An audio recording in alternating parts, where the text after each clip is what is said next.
So we're talking about Dulmial village, which is known as the village with the gun, and it's in the Salt Range part of Punjab in Pakistan. Just do the next slide, thank you. So the reason why I'm interested in this village is it's because it's my ancestral village. And the main clan that is there is the Malik Awans, and we heard from Jahan's talk as well about the Awans being one of the martial races of Pakistan. It's about 100 miles south of Islamabad. The nearest town is Chakwal, which is about 30 kilometers from this village. The oldest reference I can find to this region, and also quite close to the village, is 630 AD. A Chinese pilgrim, Haisen Xiang, visited, and he was going around India looking at Buddhist sites. He was a Buddhist and he wanted to visit these sites, and he kept meticulous records at that time, and he described this area and the people of this area as valuing courage quite highly, and being quite warlike people. So from centuries it is a sort of warrior area. Quite close to the village, how we know that he was talking about this area is there's a place called Katas, also called Katas Raj, and there is a lot of Buddhist history there. There's a stupa that dates back to Ashokan times, and also there is a lot of Hindu links to Katas Raj as well. The reason why my village Dulmial is famous is because in the First World War 460 men participated in the First World War, and this is a record for South Asia. In the Second World War it went to over 800 men, and after partition it continues to produce high-ranking army officers, 5 lieutenant generals, 23 brigadiers, and countless other officers in the Pakistan army. Now why the village is also significant is in 1925 it was awarded a cannon by the British Army, and that's what we'll tell you about in a short while. And this project all started last year when I was in clinic, and I often ask patients, "Oh, what do you do?" Just makes the consultation go better, and you know more about the patients. And he said, "Oh, I'm a First World War researcher." And I said, "Oh, that's interesting, but I'm studying countries apart from England all around the world that have contributed to the First World War." So I said, "Oh, I must tell you about the cannon from our village."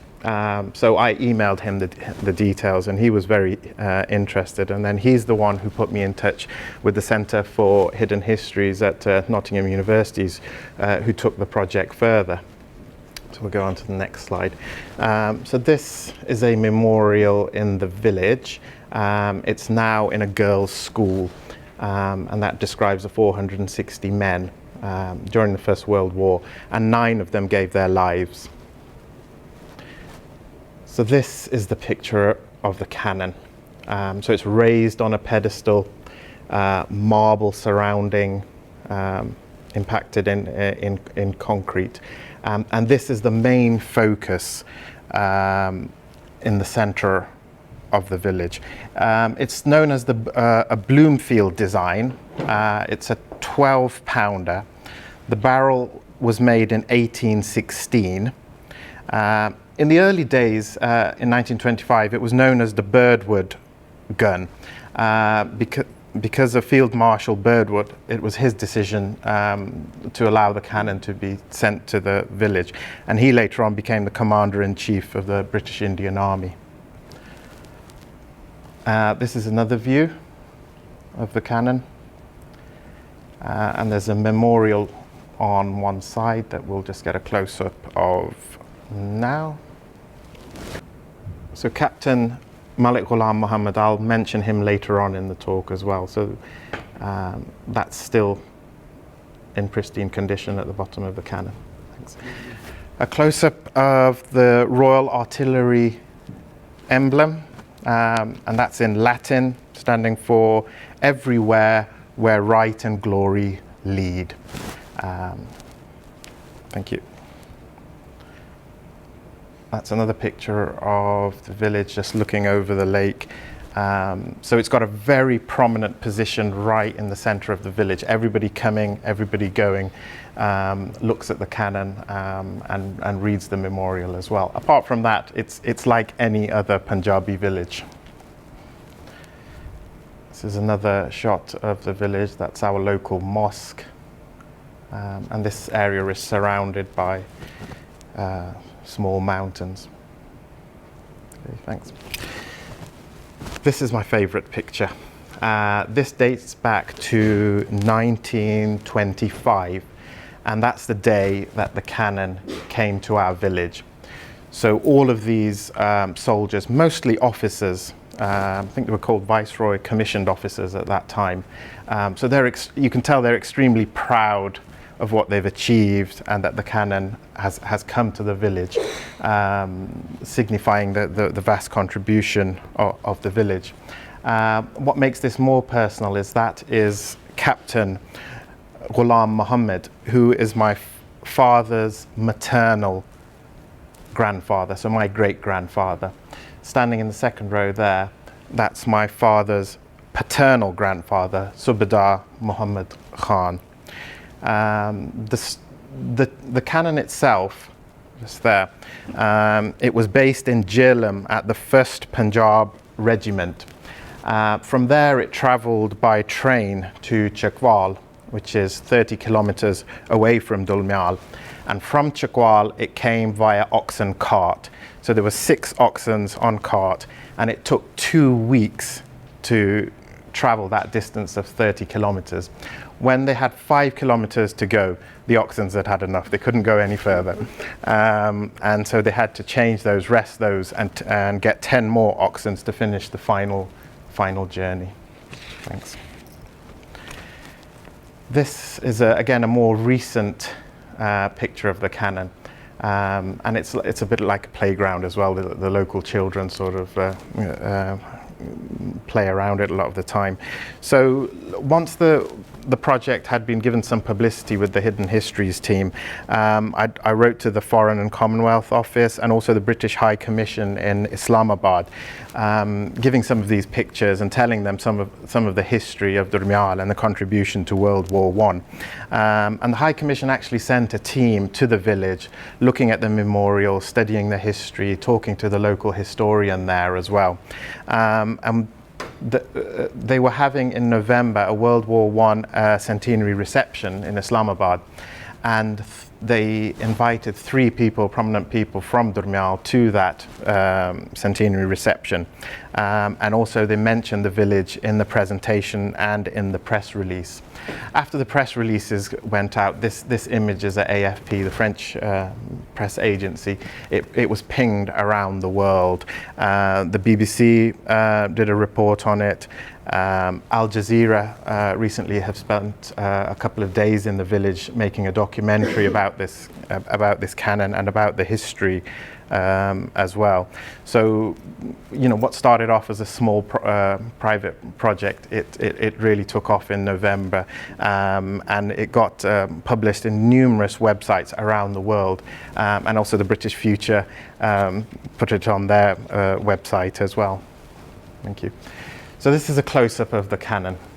So A. Broom was a captain, A. Broom, who was in charge of the gun foundry at Kosipur in India. So the stand was made in 1847, and Captain Broom was in charge of that. The cannon barrel itself is 1816. So next year, it's nearly 200 years old, and you can see that it's still in very good condition with its unique serial number. Carron Ironworks is in Falkirk, Scotland. So that's where the barrel was made. And I'm not sure, maybe some of the historians or military people can help whether we can trace where this cannon has been from this number. So there is a bit more work that potentially I can do looking into this. Thanks. That's a family snap.